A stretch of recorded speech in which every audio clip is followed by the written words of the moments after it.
I mean, in a 7-game series where it's 2-2, 1-1, and 1, you know, you want to hold your home court, try to get a split if you can, and go home and close it out. And that's the situation the Hornets face. Sunday's 20-footer by Rolando Blackman put the Knicks up 3-1. All right, Charlotte's going to have to head back to New York for Game 5. Now, the Hornets are one of only 4 teams that have won in New York in Madison Square Garden. And the way the Hornets have played in this series, they're ready to go. We have all the confidence in the world. I mean, we believe in this. We believe in each other, and everybody in this locker room definitely have that positive attitude that we can beat the New York Knicks. But we got to do it. They're too young, and young, you know how young kids sometimes are ignorant. They don't understand that. They're going to come out with the confidence of a lion. That's how they've done all series, and they'll be right there. The bright light for the Hornets, a win Tuesday, and they return home to the Hive for Game 6. A road loss, and it's over. We've won all over the country this year, so New York is a great place to play, and it's an awesome feeling being there. But bottom line is you have to go and go with the intention of winning the game. We're still proving that we can play with them, and all 4 games could have gone either way with just one bounce of the ball. We just happened to be on the bad end of it 3 times. And it's going to take a mighty fine bounce for the Hornets to get back on the good end. In Charlotte, Ken Slats, 15 Sports.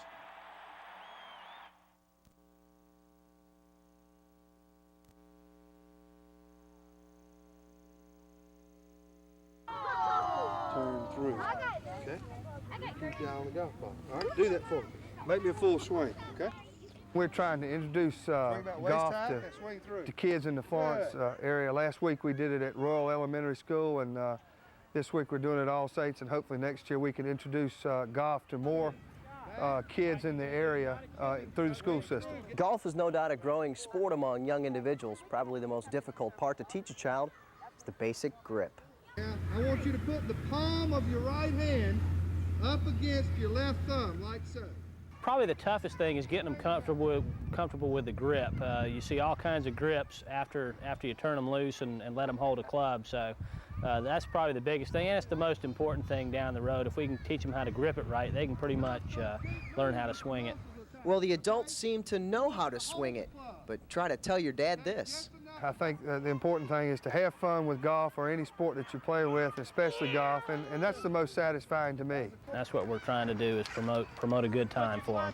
In Florence, Ken Slats, 15 Sports. Wait a minute, y'all don't come up yet. Okay, go pick up the balls you hit and bring them back to your pile.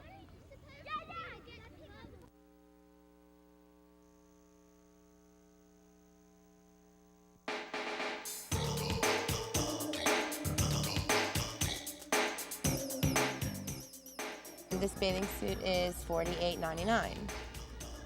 And this is my last one left, so these have gone really good. They get skimpier as you go. Yeah, they love it. I mean, what kind of bathing suit were you looking for? Something just so I can get some sun. Some sun, you can't wear G-strings out here, but that's what I usually wear. Well, I wanted something neon, it makes you look darker. But I got the plaid.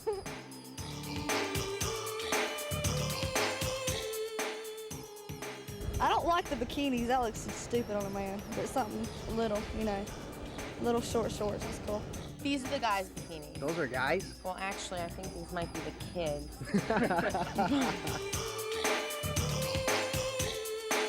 I like to see Kathy Ireland in a bathing suit. She's been the most popular so far. Any of the other ones? No, she does it all.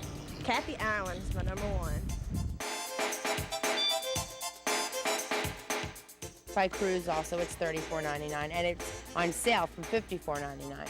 Depends. They're running in between $29.99 up to $70. Oh, $40, $45. $40. Just got one today. Another one? How come you're not wearing the new one you just bought? I don't want to mess it up on the beach today. When are you going to mess it up on the beach? When I lose some more weight.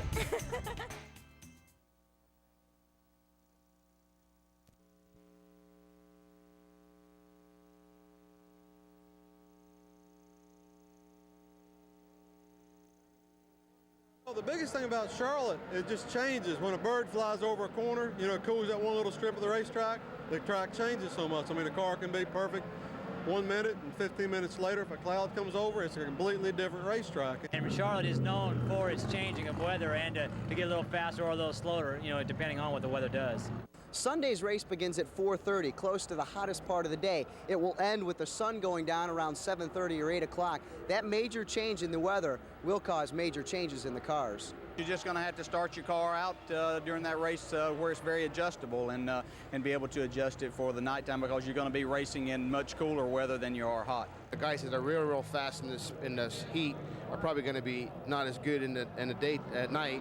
The guys that are real fast at night aren't going to be good in the day. So I think you need to be right there where you're a consistent car in the heat, consistent car in cool, and you can probably come out with a real solid finish. It's definitely more brain racking because you don't know what in the heck to do. You know, you're just really at a loss because some of the guys, you know, half the field here last week got loose at night, half the field got to pushing at nighttime. Drivers and pit crews will no doubt have a tough time adjusting, but this time scheduling for the race was done for a purpose. Well, I think it's fantastic for everybody. I think it's great for the fans and great for the whole atmosphere of the race. The fact that we kind of stand alone now as far as the motorsports of the day goes. At the Charlotte Motor Speedway, Ken Slats, 15 Sports.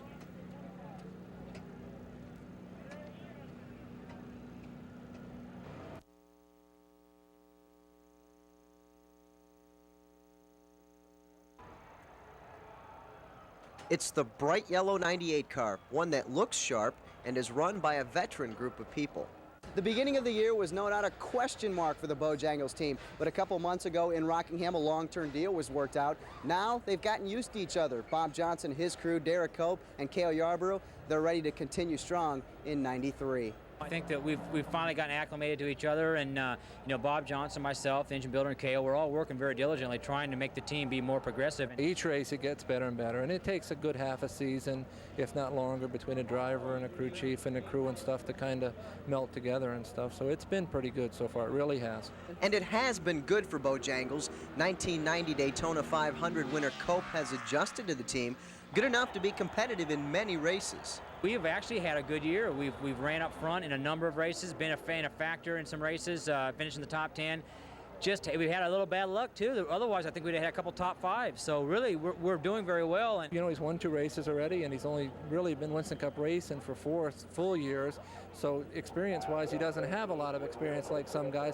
So each race, it's really gotten, the more experience he gets, the better he gets, really. The Bojangles team starts 16th Sunday. The formula for success in Charlotte sounds simple. If you can run strong enough, which the Bojangles Ford is doing, it's running very well, and I think we'll be able to stay in the lead lap all day and be a factor late in the afternoon. In Charlotte, Ken Slats, 15 Sports.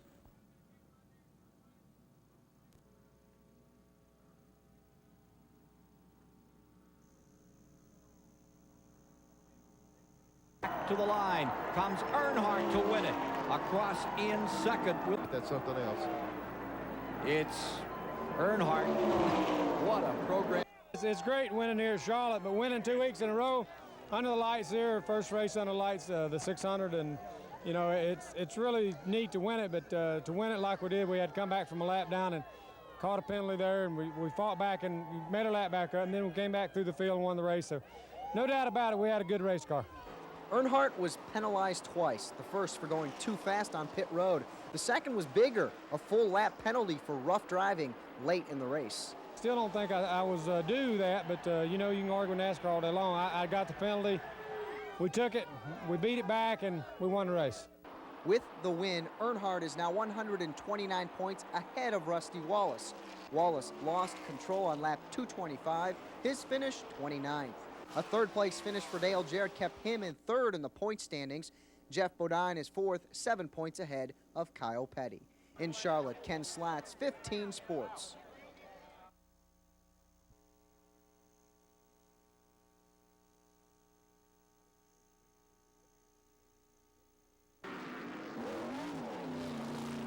'93 Rookie of the Year. Up to this point, no competition. Jeff Gordon. He's 9th in points and 9th in money. Next up for the Red Hot rookie, Dover, Delaware. I think that the track is really tough, but the way this DuPont Refinish team's been working this year, I think we're going to be in good shape. I really like Dover. It's a tough track, but I think it's a driver's track. He's had plenty of experience in his BGN car at Dover. Last year he sat on the pole and finished strong at the Monster Mile, and they call it that for a reason. It's just really tough. But again, this DuPont Refinish team is tough, and they're going to give me a good car. We're going to have a good finish in Dover.